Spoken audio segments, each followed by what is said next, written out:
অজু করার সময় অজুর পানি যখন মুখে লাগাবেন একটি দোয়া পড়বেন, আপনার চেহারা নূরের মতো উজ্জ্বল হয়ে যাবে ইনশাআল্লাহ। আপনার চেহারা নূরের মতো উজ্জ্বল হয়ে যাবে।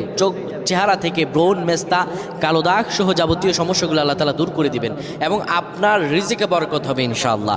আপনার দোয়াগুলো কবুল হয়ে যাবে। অনেকের চেহারা সুন্দর কিন্তু তাকাতে ইচ্ছে করে না, মনে হয় চেহারায় নুন নাই, কিন্তু অনেকের চেহারাই কালো কিন্তু দেখতেও ভালো লাগে। যেমন এই যে বেলাল হাবশি, চেহারা দিকে তাকালেই শান্তির সুবাতাস বয়ে আসতো। সাহাবীরা যার চেহারা দেখে অনেক প্রশংসিত করিয়েছিল এবং যার কলব স্বচ্ছ ছিল।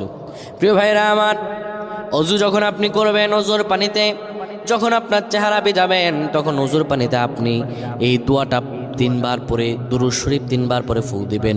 দোয়াটি হলো আল্লাহু নূরুস সামাওয়াতি ওয়াল আরদ, আল্লাহু নূরুস সামাওয়াতি ওয়াল আরদ। পানিগুলো নিয়ে সেই পানির মধ্যে আপনি ফু দিয়ে চেহারার মধ্যে লাগাবেন। আমার আল্লাহ রাব্বুল আলামিন